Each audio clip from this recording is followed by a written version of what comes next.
নমস্কার, স্কিল বাংলা চ্যানেলে আপনাদের প্রত্যেককে স্বাগত জানাই।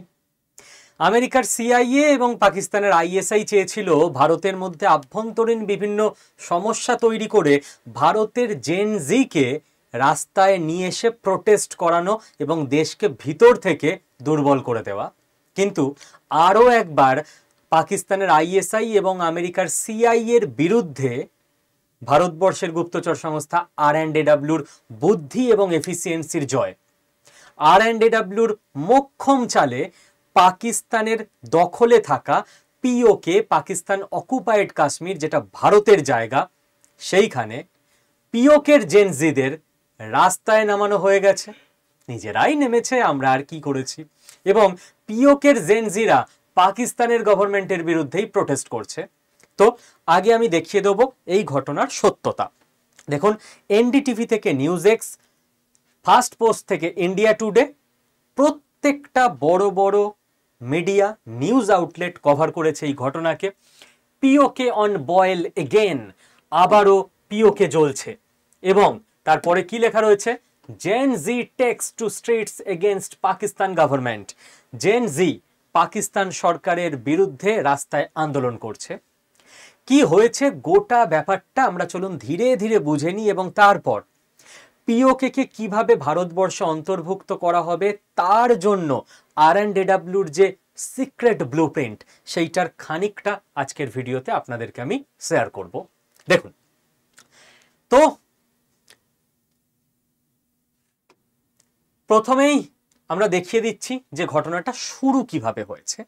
দেখুন, কোনো জায়গায় সারা পৃথিবীর প্রত্যেকটা দেশের এজেন্সি সক্রিয় রয়েছে। এবার ভারতবর্ষে যেরকম সিআইএ এর এজেন্ট রয়েছে, আইএসআই এর এজেন্ট রয়েছে। আপনি বলবেন যে স্যার, খুব দুর্বল একটা দেশ সোমালিয়া, তার এজেন্ট ভারতবর্ষে আছে? আমি বলবো অবশ্যই আছে। কিন্তু হয়তো সারা দেশের সোমালিয়ার দুজন এজেন্ট আছে। হয়তো তারাও এত দুর্বল, তাদের কাছে টাকা পয়সা এত কম, তারা কিছুই করতে পারছে না, জাস্ট ভারতবর্ষে স্টেশনড আছে নর্মাল ইনফরমেশন গ্যাদার করার জন্য। হয়তো ভারতবর্ষের 50 জন এজেন্ট আছে সোমালিয়াতে, যাদের কাছে অনেক টাকা আছে, যারা অনেক কিছু কন্ট্রোল করছে। আবার আমেরিকার হয়তো 100 জন এজেন্ট বসে আছে সোমালিয়াতে, 10 গুণ বেশি টাকা নিয়ে, 10 গুণ বেশি কন্ট্রোল নিয়ে। এইভাবে গোটা পৃথিবীটা চলছে। সবাই দাবায় নিজের সময় নিজের দানটা দিচ্ছে, এবং কে কখন বুদ্ধিতে এবং এফিসিয়েন্সিতে বাজিমাত করে দিয়ে বেরিয়ে যেতে পারে সেইটাই হচ্ছে আসল খেলা। বাকিটা ওপেন সিক্রেট। সব দেশই জানে যে আমার দেশেও পৃথিবীর বাকি এজেন্সিগুলো অপারেট করছে নিজের স্টাইলে, এবং নিজের দেশকে পৃথিবীর বাকি এজেন্সির হাত থেকে বাঁচিয়ে রাখা আর পৃথিবীর বাকি দেশে নিজের এজেন্সির মধ্যে দিয়ে মাধ্যমে নিজের ফেভারে কিছু কাজ করিয়ে দেওয়া, এইটা সব দেশের উদ্দেশ্য। এবার সেখানে কেউ ফার্স্ট বয় হয়, কেউ সেকেন্ড বয় হয়। তো R&AW এখানে আবারও ফার্স্ট বয় হয়ে গেছে। এবং এই যে টোটাল ঘটনাটা ঘটে, এই ঘটনাটা কি করে ঘটানো হয়? ঘটনাটা ঘটানো হয় বাংলাদেশ মডেলটা দিয়ে আমরা জলজ্যান্ত উদাহরণ দিতে পারি। প্রথমে কোনো দেশের ফল্ট লাইন খোঁজা হয়, যে এই দেশে সোশ্যাল ফল্ট লাইন কি কি আছে, মানে এই দেশের সমাজে প্রবলেম কি আছে। দেখুন, প্রবলেম আপনি বাইরে থেকে তৈরি করে দিতে পারবেন না। প্রবলেম যেটা অরিজিনালি আছে সেই প্রবলেমটাকে বাড়ানো হবে, এবং সেই ফল্ট লাইনটাকে ধরে আন্দোলন শুরু করিয়ে আন্দোলনটাকে অ্যাম্প্লিফাই করিয়ে দেওয়া হবে, এবং তারপর সেটাকে পাবলিক সেন্টিমেন্টের সঙ্গে এমনভাবে জুড়ে প্রচার চালানো হবে যাতে সেই দেশের ওই নির্দিষ্ট অংশে সরকারের বিরুদ্ধে আন্দোলন চলতে পারে। কিরকম? জাস্ট এখানে R&AW বাংলাদেশ মডেলটাকেই ফলো করেছে। বাংলাদেশে সিআইএ মানে আমেরিকা দেখেছিল একটা ফল্ট লাইন হচ্ছে, এখানে কোটা আছে, মুক্তিযুদ্ধের কোটা, এবং তার ফলে ওই কোটাতে কম নাম্বার পেয়ে অনেক স্টুডেন্ট চান্স পেয়ে যায়, আর অনেক মেধাবী স্টুডেন্ট চান্স পায় না। তো ভারতবর্ষেও এটা একটা ফল্ট লাইন, এখানে কাস্ট বেসড আছে, আলাদা কথা। তো ভারতের এজেন্সিও চেষ্টা করে যায় যে এই ফল্ট লাইনে যেন কেউ ঢুকে গন্ডগোল না পাকাতে পারে। ভারতবর্ষের ফল্ট লাইনকে রক্ষা করা, অন্য দেশের ফল্ট লাইনের ওপর কাজ করে গোল করে দেওয়া, এটা R&AWর কাজ। এবার যখন সিআইএ দেখলো যে বাংলাদেশে এটা একটা ফল্ট লাইন, তখন স্টুডেন্টদের দিয়ে আন্দোলন শুরু করালো ওই ইস্যুটাকে নিয়ে। তারপর আন্দোলনকে অ্যাম্পলিফাই করা হলো, টাকার যোগান দেওয়া হলো, সেনাবাহিনীকে হাত করে বলা হলো এই আন্দোলনে গুলি চালিও না, তারপর ওটাকে পলিটিক্যাল করে দেওয়া হলো।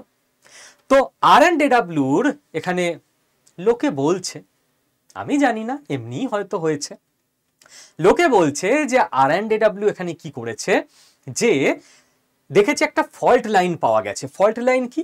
পাকিস্তান স্টুডেন্টদের কলেজের ইউনিভার্সিটির ফিজ মারাত্মক বাড়িয়ে দিচ্ছে। গরিব দেশ, কিছু করার নেই, শিক্ষার খাতে খরচ করার নিজেদের টাকা নেই। তো এই যে রাইজিং ফিজ এবং পরীক্ষার রেজাল্ট অনেক দেরি করে বেরোচ্ছে, ইভ্যালুয়েশন প্রসেস খুব দেরি হয়ে যাচ্ছে, ঠিক আছে, আরও বিভিন্ন সমস্যা দেখা দিয়েছে ইভ্যালুয়েশন প্রসেসে, দুর্নীতি ইত্যাদি। তো এটা নিয়ে স্টুডেন্টদের মধ্যে একটা ক্ষোভ আছে, এই ক্ষোভটাকে কাজে লাগাও, ফল্ট লাইন পাওয়া গেছে।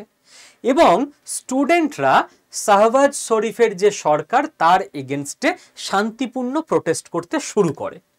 এই হলো কিভাবে শুরুটা হয়েছে, পিসফুল প্রোটেস্ট, ঠিক আছে, এইভাবে শুরুটা হয়েছিল। এরপর দেখুন, আমি কিছু বলছি না, কে বলছেন? শফিক আহমেদ বলছেন, শুভদীপ বিশ্বাস তো বলছে না। তো উনি যেটা বলছেন যে লাস্ট কয়েকদিন ধরে ইউনিভার্সিটি অফ কাশ্মীরের স্টুডেন্টরা পিসফুলি প্রোটেস্ট করছিল ফিজ বাড়িয়ে দেওয়ার জন্য এবং অন্য কিছু ডিম্যান্ডের জন্য। সেই সময় দেখা যায় যে স্টুডেন্টদের ওপর গুলি চালানো হয়। এই হচ্ছে সেই ভিডিওটা, আমি আর চালাচ্ছি না, চ্যানেল ব্যান লাগিয়ে দেবে, জাস্ট ছবিটা দেখাচ্ছি। এবং আমি আপনাদের স্পষ্ট করে এখানে লেখা দেখিয়ে দিচ্ছি যে এই যে প্রোটেস্টটা শুরু হয়েছিল, এই প্রোটেস্টে একজন আনআইডেন্টিফাইড গানম্যান, মানে একজন লোক যাকে চেনা যায়নি, সে বন্দুক নিয়ে এসেছিল। স্টুডেন্টদের প্রোটেস্টে বন্দুক নিয়ে কে গুলি করবে? যে স্টুডেন্টরা সরকারের বিরুদ্ধে কথা বলছে, তাহলে সরকারেরই লোক, সেনাবাহিনী তো নিজে আসবে না, তার মানে ISI এর লোক, মানে পাকিস্তানের গুপ্তচর সংস্থার। তারা ওপেন ফায়ার শুরু করে দেয় স্টুডেন্টদের ওপর, স্টুডেন্টদেরকে গুলি করে, স্টুডেন্টরা আহত হয় এবং তারপর প্রোটেস্ট বেড়ে যায় মারাত্মকভাবে। পাকিস্তান একটা বড় ভুল করে ফেলেছে। কি ভুল? প্রোটেস্ট হ্যান্ডেল করতে গিয়ে এই যে গুলি চালানো, এটা কখনো উচিত না, এর ফলে প্রোটেস্ট বেড়ে যায়। খেয়াল করে দেখবেন আপনারা অনেক সময় একটু আবেগে বিহ্বল হয়ে গিয়ে বলেন যে হ্যাঁ এখানে এরা প্রোটেস্ট করছে, সরকার, ভারত সরকার কিছু করছে না, এটা তো পরিষ্কার বোঝা যাচ্ছে কোনো বিদেশের এজেন্সি এদেরকে দিয়ে করাচ্ছে, গিয়ে গুড়িয়ে দিক, আর্মি নামিয়ে পিটিয়ে দিক। না, ভারত সরকারের কে নেতা মন্ত্রী আছে আমার জানার দরকার নেই, বাট ব্যাক এন্ডে যারা বসে আছে ফাইনেস্ট অফিসাররা, তারা জানে যে বিদেশের এজেন্সি এটাই চাইছে যে আমরা ফাঁদে পা দিই, একবার গিয়ে লাঠিচার্জ করে দিই, একবার গিয়ে এদের ওপর গুলি চালানো হোক। এ তো অন ক্যামেরা দেখা গেছে, রেকর্ড আছে ভিডিওতে, যে আমাদের দেশের কোনো ইউনিভার্সিটির কোনো স্টুডেন্ট নাকি সে বলছে ভারত তেরে টুকরে হোঙ্গি ইনশাআল্লাহ ইনশাআল্লাহ, অন ক্যামেরা রেকর্ডেড, কোনো তো ভুল কথা কেউ বলতে পারবে না। কিন্তু এত কিছু ভারতবর্ষের ইন্টেলিজেন্স সহ্য করেছে যে দাঁড়াও, টাইম আসুক, তারপর তোমাকে বাগে নিচ্ছি। কারণ উত্তপ্ত করা হচ্ছিল ভারতবর্ষের আর্মিকে ইচ্ছে করে, যে আর্মি ঢুকে একটা খালি কিছু স্টেপ নিয়ে নিক, সঙ্গে সঙ্গে আন্দোলনকে মারাত্মকভাবে অন্যদিকে হাইজ্যাক করে দেশ জুড়ে আন্দোলন লাগিয়ে দেওয়া হবে। কিন্তু ভারতবর্ষের ইন্টেলিজেন্সে যারা বসে আছে, তাদের মাথা 0 ডিগ্রি সেন্টিগ্রেডের থেকেও বেশি ঠান্ডা। কিন্তু পাকিস্তান তো পাকিস্তান চালিয়ে দিয়েছে গুলি। যেই গুলি চালিয়ে দিয়েছে, সঙ্গে সঙ্গে এই প্রোটেস্ট চলে এসছে মারাত্মক জায়গায়। এখন পুরো জেন জিরা, যেটা ছিল কাশ্মীর ইউনিভার্সিটির প্রোটেস্ট, পুরো রাস্তা অবরোধ করে প্রোটেস্ট চলছে। এবার আমি আসছি এই ভিডিওর সেকেন্ড পার্টে। ফার্স্ট পার্ট তো বুঝে গেলেন কিভাবে শুরু হয়েছিল, পাকিস্তান ফাঁদে কিভাবে পা দিয়েছিল, তারপর কি হয়েছে। এবার পিওকে, পাকিস্তানি অকুপাইড কাশ্মীর, এটাকে তো নিতে হবে নাকি, ফাইনাল টার্গেট তো আমাদের সেটাই। পিওকে জায়গাটা কোথায় আমরা একটু দেখে নিই। পিওকে জায়গাটা হচ্ছে, ম্যাপটা আমি আনলাম না, ম্যাপটা নিয়েছিলাম মনে হয়, যাই হোক, ম্যাপটা মনে হয়, পিওকে তো সবাই চিনি আমরা, তো আমরা আর আলাদা করে ম্যাপে দেখাচ্ছি না, ম্যাপটা এনেছিলাম, ওটা হয়তো সাপোর্ট করেনি, যাই হোক। দেখুন, পিওকে, পাকিস্তান অকুপাইড কাশ্মীর, এটা ভারতবর্ষ নিয়েই ছাড়বে, কারণ আমাদের জায়গা, এটা ভারত মাতার জায়গা। এবার আমাদের কি মনে হয়, মার পাকিস্তানকে, মেরে ধরে নিয়ে নে, না। ভারতবর্ষের আর্মি ইন্টেলিজেন্সে যারা বসে আছে তাদের মাথা 0°C চলে। দেখুন, তিনটে গন্ডগোল আছে। প্রথম কথা, পাকিস্তানের কাছে নিউক্লিয়ার উইপেন আছে। পাকিস্তানের বাঁচা মরা সমান, ওদের লাইফের কোনো ভ্যালু নেই। ও মাঝে মধ্যে বুকে টাইম বোম বেঁধে এখানে ওখানে গিয়ে ফেটে যায়, তো ওদের তো জীবনের এমনি ভ্যালু নেই, ওরা মরলো কি বাঁচলো কি সবই সমান। ভ্যালু আছে আমাদের জীবনের, আমরা যারা একটা স্বপ্ন দেখি, অ্যাসপিরেশন আছে, ভালোভাবে জীবনটাকে কাটাই ভারতবাসীরা। তো পাকিস্তানকে যদি শক্তি প্রয়োগ করে পিওকে ছিনিয়ে নেবার চেষ্টা হয়, আর সেই সময় পাকিস্তান আমরা মরলেও কি বাঁচলেও কি, ফাটা নিউক্লিয়ার বোম, তো ভারতবর্ষ পাল্টা নিউক্লিয়ার অ্যাটাক করে পুরো পাকিস্তানকে তো মেরে দেবে, ওদের 24 কোটি লোক মরেই যাবে। কিন্তু ভারতবর্ষেরও যে 24-25 কোটি লোক মরবে, সেটা আমাদের কাছে ভ্যালু রাখে। আমরা চাই না আমাদের একজনও মারা যাক, তো নিউক্লিয়ার ওয়ার তো করা যাবে না। সেকেন্ড হচ্ছে, যদি অন্যরকম ওয়ারও করার চেষ্টা করা হয় নিউক্লিয়ারকে দূরে রেখে, ডিপ্লোমেসি খাটিয়ে, যে নিউক্লিয়ার ওয়ার তো করা যাবে না, তাহলেও ভারতবর্ষের এত টাকা খরচ হবে একটা যুদ্ধে। একটা যুদ্ধ মানে কত কিছু অ্যারেঞ্জমেন্ট বুঝতেই পারছেন, এত আর্মস, অ্যামিউনেশন, মিসাইল, ক্ষেপণাস্ত্র, কামান, ফাইটার জেট, প্রচুর কিছু ইউজ হবে, তৈরি করতে হবে, নষ্ট হবে, খরচ হবে। এই টাকাটা ভারতবর্ষ ইকোনমি এখন ভুল করেও ডোবাতে চায় না। ভারতবর্ষের অ্যাসপিরেশন রয়েছে আমরা বেটার কান্ট্রি হব, আমাদের ইকোনমি এখন ডাউন করলে হবে না। তাহলে থার্ড, আমরা যদি অন্য কোনো উপায়েও পিওকে নিয়ে নিই নিজের মধ্যে, পিওকেতে যে মানুষগুলো রয়েছে তাদের ইচ্ছার বিরুদ্ধে যদি আমরা জোর করে নিয়ে নিই, এবং এই মানুষগুলো তো এবার তাহলে ইন্ডিয়ার মধ্যে ঢুকে গেল, এবার তো কাশ্মীর এক কাশ্মীর হয়ে গেল, one and only integrated Kashmir. এবার এই মানুষগুলো তো কালকে কলকাতায় আসতে পারে, পরশু মেদিনীপুর যেতে পারে, তরশু দিল্লিতে ঘুরতে পারে, ওরাও তো ভারতীয় হয়ে গেল। এবার এরা বুকে বোম বেঁধে এসে কোথায় কোথায় বাস্ট হবে নিজেরা, এ তো ইন্টারনাল সিকিউরিটি থ্রেট হয়ে যাবে ইন্ডিয়ার কাছে, যে যেচে আমরা জঙ্গিদের নিজের দেশে নিয়ে নিলাম, এ তো আরেক বড় বিপদ হবে। এবার ইন্টারনাল সিকিউরিটিকে চায়না সুন্দরভাবে কন্ট্রোল করেছে, সুন্দরভাবে নয়, মজা করে বললাম, পাকিস্তানের পার্সপেক্টিভে। চায়না কি করেছে, ইলিগাল কাজই করেছে। চায়না তিব্বত যখন দখল করেছে গায়ের জোরে, তিব্বতের এক একটা ফ্যামিলিতে ধরুন 5 জন আছে, ভারতের হিসেবে বলছি, একজনকে পাঠিয়ে দিয়েছে কাশ্মীর, একজনকে তামিলনাড়ু, একজনকে বিহারে, আর একজনকে অরুণাচল প্রদেশে, আর একজনকে মহারাষ্ট্রে। নে, এক একটা ফ্যামিলি ধরে ধরে শেষ করে দিয়েছে। 5 জন 5টা জায়গায় থাকবি, নিজেদের মধ্যে কোনো কানেকশন থাকবে না। আস্তে আস্তে ফ্যামিলি, গ্রাম, পাড়া একসঙ্গে থাকলে তারা আবার জোট বেঁধে আবার ফাইট ব্যাক করার চেষ্টা করে, এইভাবে শেষ করেছে। চায়না এক একজনকে ধরে ধরে, নিজেদের ক্যাম্প আছে, ওই ক্যাম্পে পড়ে ব্রেন ওয়াশ চলে। যখন মনে হয় যে এ পুরো ব্রেন ওয়াশ হয়েছে, এ পুরো ঠিক হয়ে গেছে, তখন ওকে ছাড়ে, অকথ্য অত্যাচার করে। তো ইন্ডিয়া তো হিউম্যান রাইটস ভায়োলেশন করতে পারবে না, কারণ চীনের নিউজ মিডিয়া নেই। চীন পুরো পৃথিবী থেকে নিজের ডিজিটাল ওয়ার্ল্ডকে কেটে রেখে দিয়েছে, চীনে কি ঘটছে সেটা বাইরের পৃথিবীতে যাবে না। বাট ইন্ডিয়ান নিউজ মিডিয়া তো ওপেন, আপনি এখান থেকে ফেসবুকে পোস্ট করতে পারেন, ইউটিউবে ভিডিও আপলোড করতে পারেন, টুইট করতে পারেন, সারা পৃথিবী জেনে যাবে ইন্ডিয়া কি করছে। ইন্ডিয়া ইন্টারন্যাশনাল প্রেসারে পড়ে যাবে, আর ইন্ডিয়া চায়ও না মানুষের ওপর এরকম অত্যাচার করতে, তো এটাও করা যাবে না। তো উপায়টা কি? এইবার আমি বলছি সেই উপায়, ভারতবর্ষ কিভাবে পিওকে নিজের দিকে নিয়ে নেবে। দেখুন, আমরা আজকে 6টা পয়েন্ট আলোচনা করব। আমি আগে খুব ক্লিয়ার করে নিই, এমন 6টা পয়েন্ট যেখানে ভারতবর্ষের গুপ্তচর সংস্থা R&AW লোকে বলে দুই দিকে ধারওয়ালা তরবারি ব্যবহার করছে, যেটা আমরা ওপেন ফোরামে আলোচনা করলে কোনো প্রবলেম নেই, পাকিস্তানও নিজে জানে যেটা হচ্ছে। কারণ যেটা R&AW করছে, এই দিকে তরোয়ালটা দিয়ে কাটছে পাকিস্তানকে, পাকিস্তান যদি এটা বুঝে গিয়ে তরোয়ালের উল্টো দিকে চলে আসে তাতেও কেটে যাবে। দুদিকের ধারওয়ালা তরবারি এই 6টা ক্ষেত্রে ইন্ডিয়া ইউজ করছে। তো পাকিস্তানের বাঁচার উপায় নেই, যেদিকে যাবে সেদিকেই বিপদ।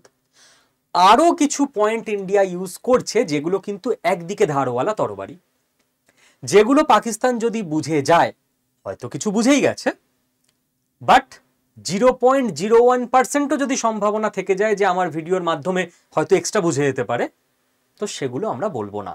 এই 6টার বাইরেও আরো অনেক পয়েন্ট আছে যেগুলো এক সাইডেড তরবারি, যেগুলো কিন্তু পাকিস্তান সচেতন হয়ে গেলে তখন ইন্ডিয়া আর ওটায় কাজ করতে পারবে না।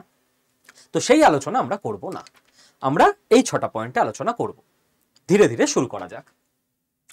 তাহলে আমরা বুঝে গেছি যে এমন কিছু করতে হবে যাতে পিওকের মানুষ নিজে থেকে ভারতের সঙ্গে মার্জ হয়ে যেতে চায়। যুদ্ধ তো সলিউশন নয়, আগের 3টে পয়েন্টে বুঝে গেছি। এবার ভারতবর্ষকে খুঁজতে হচ্ছে R&AW কে, যে পিওকেতে social and psychological fault line কি কি আছে, সমাজে কি কি প্রবলেম আছে, আর মানুষের সাইকোলজিতে কি কি রয়েছে যেটাকে একটু উত্তক্ত করে দিলে কাজ হয়ে যাবে, এবং সেটাকে তারপর পাবলিক সেন্টিমেন্টের সঙ্গে জুড়ে দিতে হবে। 6টা ফল্ট লাইনে ইন্ডিয়া মেন কাজ করছে। প্রথম হচ্ছে আজাদ কাশ্মীর। পাকিস্তান পিওকের নাম রেখেছে আজাদ কাশ্মীর, আজাদ মানে স্বাধীন। এবার পিওকের মানুষজনকে কারা যেন, R&AW করে না এসব, লোকে বলে কারা যেন করে, হ্যাঁ ঠিক আছে, আমরা বলবো কারা যেন পিওকের মানুষজনকে গিয়ে গিয়ে বোঝাচ্ছে যে আচ্ছা আপনাদের জায়গার নাম তো আজাদ কাশ্মীর, আচ্ছা হ্যাঁ আমরা স্বাধীন, এবং পিওকের interim constitution act section 7 clause 3 note করে নেবেন, নিজেরা গুগল করে নেবেন। Interim constitution act section 7 clause 3, এখানে বলা আছে যে পিওকের জন্য আলাদা প্রাইম মিনিস্টার হবে। পাকিস্তানের একজন প্রধানমন্ত্রী, পিওকের একজন প্রাইম মিনিস্টার। পিওকের নিজস্ব লেজিসলেচার থাকবে এবং তারা স্বাধীনভাবে সমস্ত সিদ্ধান্ত নিতে পারবে। কারা যেন পিওকের মানুষজনকে গিয়ে বোঝাচ্ছে যে আচ্ছা আপনাদের এখানকার পিএম বা লেজিসলেচার খালি তো নামেই আছে, কোনো স্বাধীন সিদ্ধান্ত তো হয় না।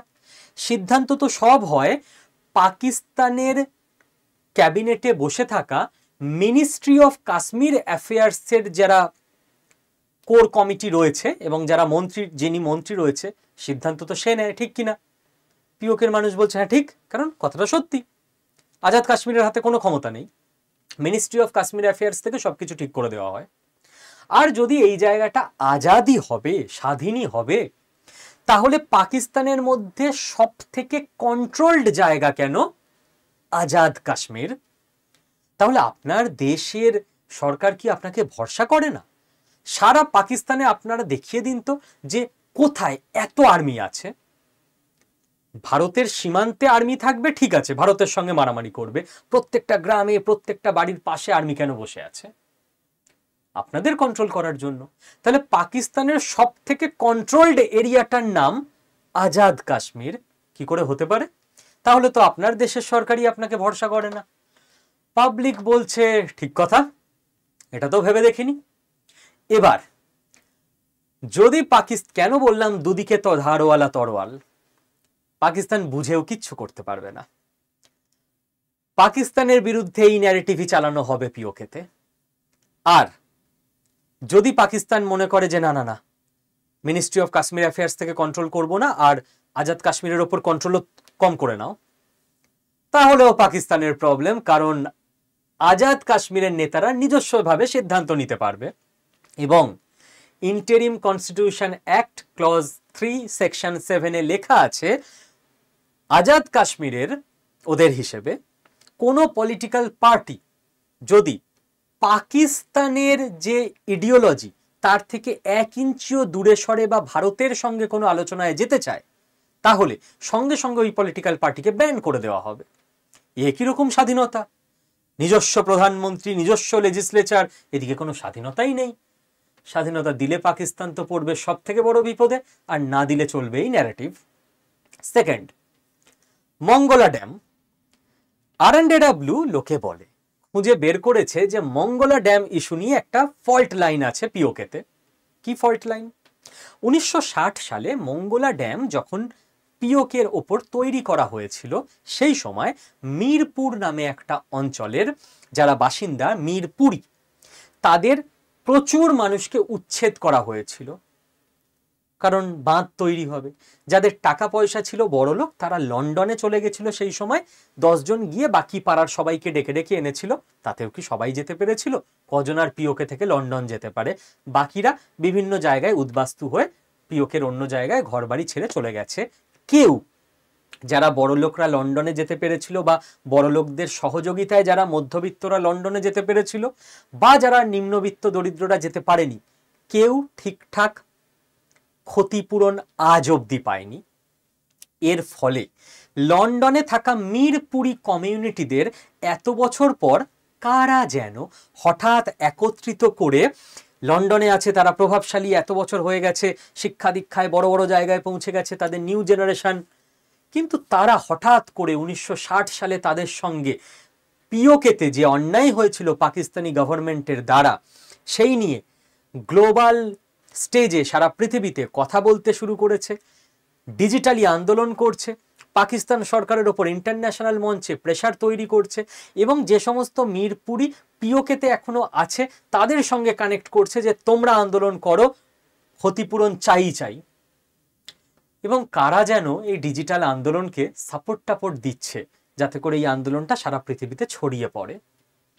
পাকিস্তানের কাছে টাকাই নেই, নিজেরাই ভিক্ষা চেয়ে বেড়াচ্ছে। কদিন আগে পাকিস্তানের প্রাইম মিনিস্টার, আপনারা হয়তো দেখেছেন, নিজেই এতদিন দেশটা লোন চাইতো, রেগে গেছে লোকটা রীতিমতো, বলছে আমি লোন চাই না, লোনের ওপর লোন, লোনের ওপর লোন, এই লোনের ইন্টারেস্ট আমি কি করে শোধ করব, আমি ফ্রিতে টাকা চাই। মানে সোজা ভাষায় বললেন ভিক্ষা চাই। অন ক্যামেরা গুগলে আছে, কদিন আগে ইন্টারভিউতে বলেছে পাকিস্তানের প্রধানমন্ত্রী লোন চাই না, ফ্রিতে টাকা চাই।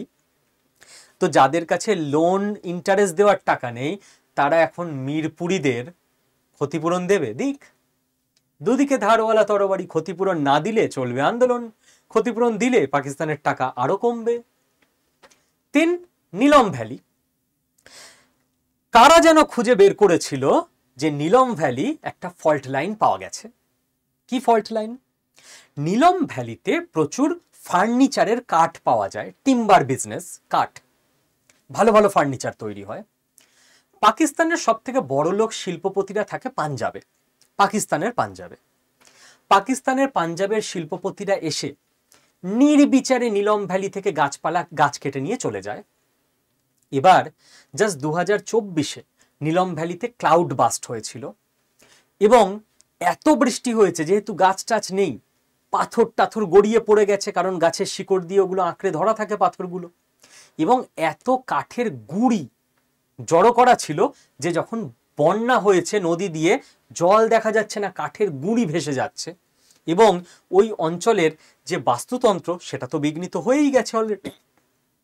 এবার হঠাৎ করে দেখা যাচ্ছে যে নীলম ভ্যালির লোকরা তারা আন্দোলন করতে শুরু করে দিয়েছে যে আমাদের ক্ষতি হচ্ছে, আমাদের একদম ধ্বংস করে দেওয়া হচ্ছে, লাভের গুড় খেয়ে যাচ্ছে সেই পাঞ্জাব প্রভিন্সের লোকেরা, পুরো পাকিস্তানের পাঞ্জাব প্রভিন্সের লোকেরাই বাকিদেরকে শাসন করে আর কি, আমরা তো এটা হতে দেব না।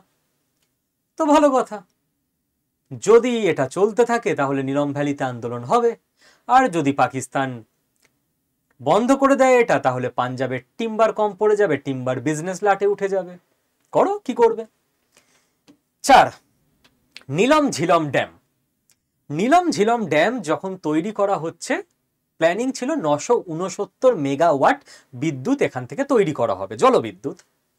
প্ল্যান ছিল 2 বছরে এই প্রকল্পটা হবে। কারা যেন ওখানকার মানুষদের বুঝিয়েছিল যে ড্যাম হলে তো তোমাদের এখান থেকে উচ্ছেদ হয়ে যেতে হবে, যেটা সত্যি, ওদের ভালোর জন্যই বুঝিয়েছে লোকে। তো তোমরা আন্দোলন করো। প্রথম কথা তো আন্দোলন করে 2 বছরের ড্যামটাকে 14 বছর লেগে গেছে তৈরি করতে। তো পাকিস্তানের প্রোগ্রেস, ডেভেলপমেন্ট দেরি করা হয়েছে।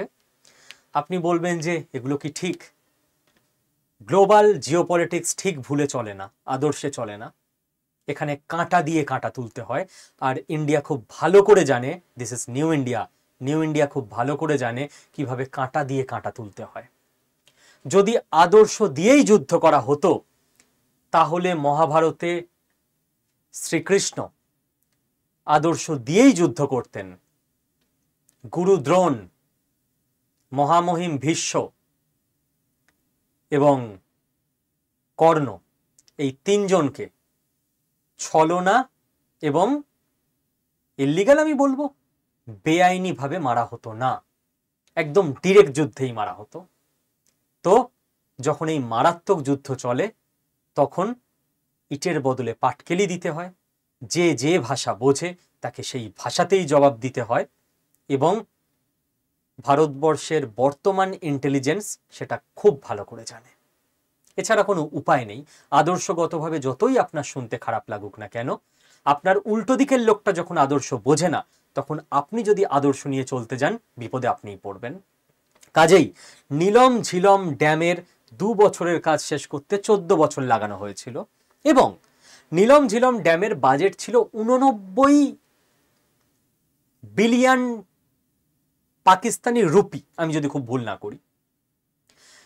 সেটার বাজেট হয়ে গেছিল 420 বিলিয়ন পাকিস্তানি রুপি। এতটা বাজেট বাড়াতে হয়েছিল। তো এই যে বেশি টাকা খরচ হলো, দীর্ঘদিন কাজ চলছে, সবার মাইনে, যারা সরছে তাদেরকে ক্ষতিপূরণ দাও। পাকিস্তানের যখন এই ফান্ডে টাকা যাচ্ছে তখন ওদের যে টেরোরিস্ট ইন্ডাস্ট্রি, সেখানে অবশ্যই ওরা টাকা তখন কম লাগাতে পেরেছে। টাকা কম লাগিয়েই একটা পেহেলগাম করে দিয়েছে, আর এত টাকা ওদের হাতে থাকলে 5টা পেহেলগাম করতো।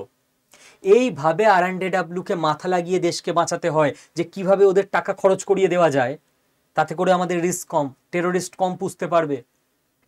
এবং এবং বলা হচ্ছে যে কারা যেন এই বাঁধটা তৈরির সময় বা এই টানেল ফানেলগুলো তৈরির সময় নীলম ঝিলম প্রজেক্টে যে কোম্পানি বরাত পেয়েছিল এগুলোকে বানানোর, টেন্ডার পেয়েছিল, তাদের সঙ্গে হাত করে, তাদেরকে ঘুষ দিয়ে, তাদেরকে ম্যানিপুলেট করে তাদেরকে বোঝানো হয়েছিল যে তোমরা কমা মাল দিয়ে তৈরি করো যাতে তাড়াতাড়ি ভেঙে যায়, তো তোমাদেরই লাভ।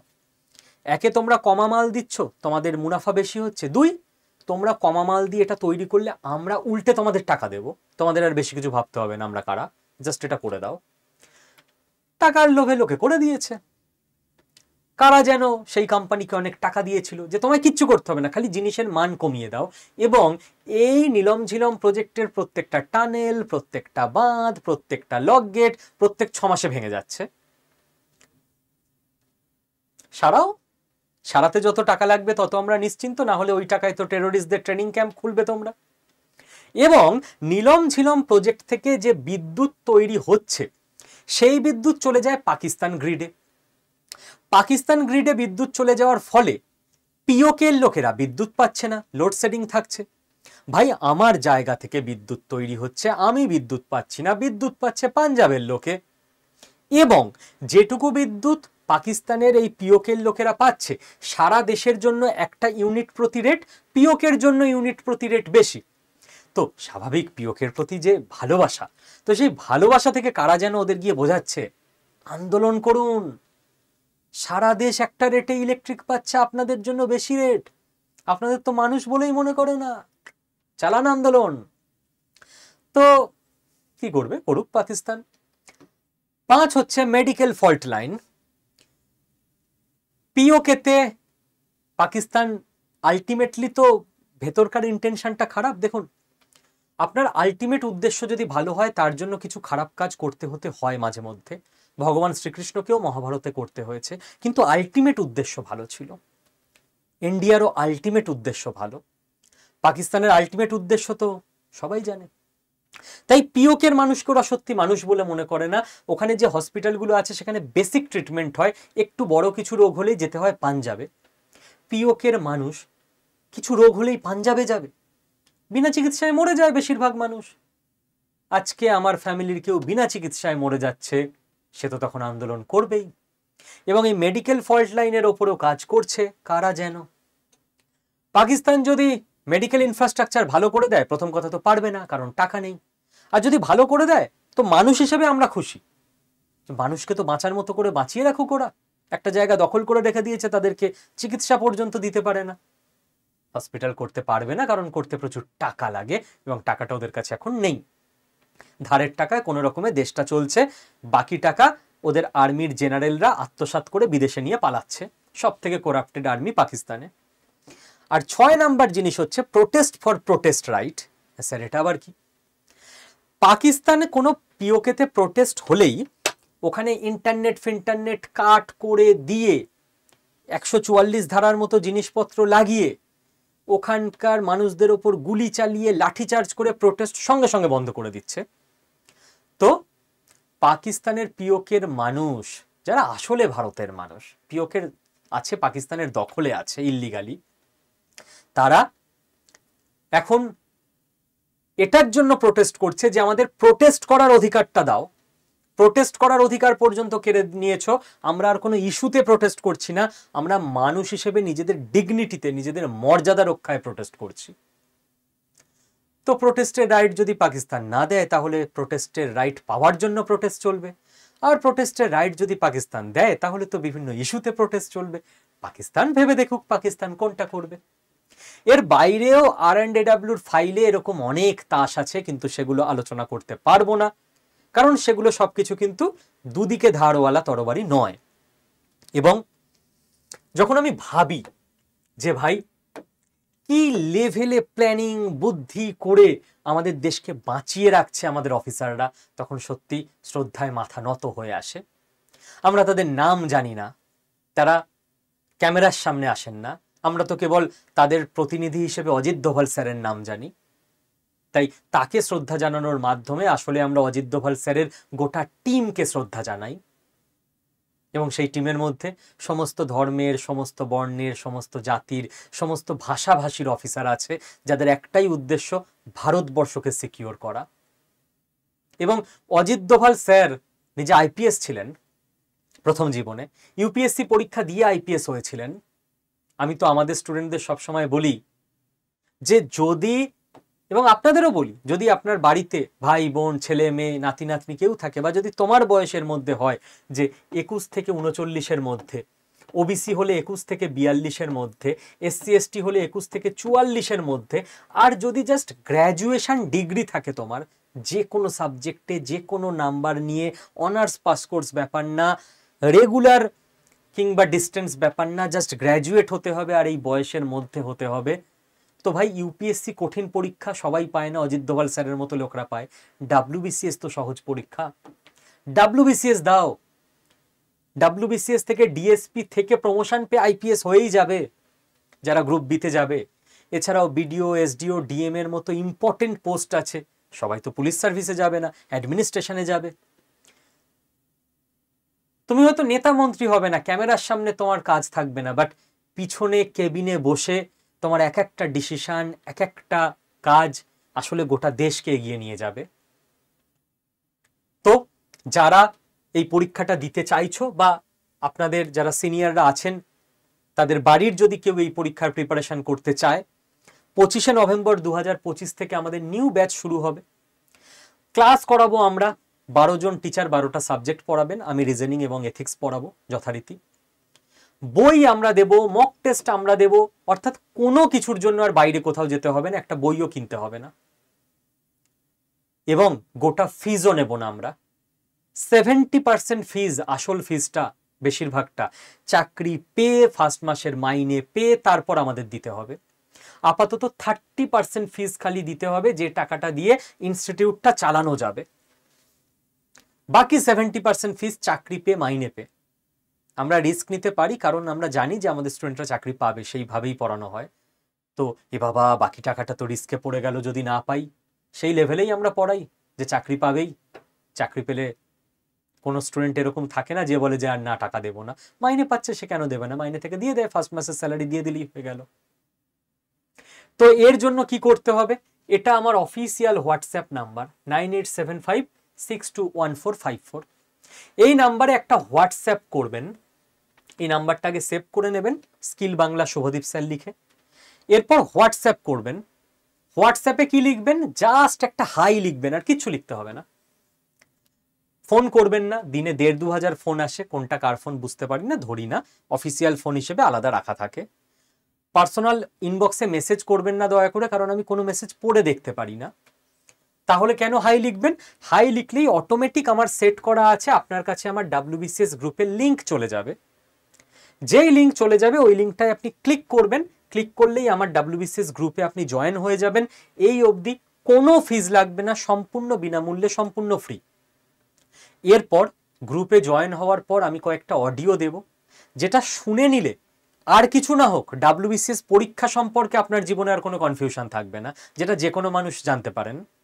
তারপর আপনি ডিসাইড করবেন আপনি ব্যাচে ভর্তি হবেন কি হবেন না, কিভাবে ভর্তি হবেন, সমস্ত কিছু অডিওতে বলা থাকবে। এবং আপনার মনে WBCS নিয়ে যা যা প্রশ্ন তৈরি হচ্ছে এর সমস্ত উত্তর গ্রুপে অডিওতে আপনি পেয়ে যাবেন।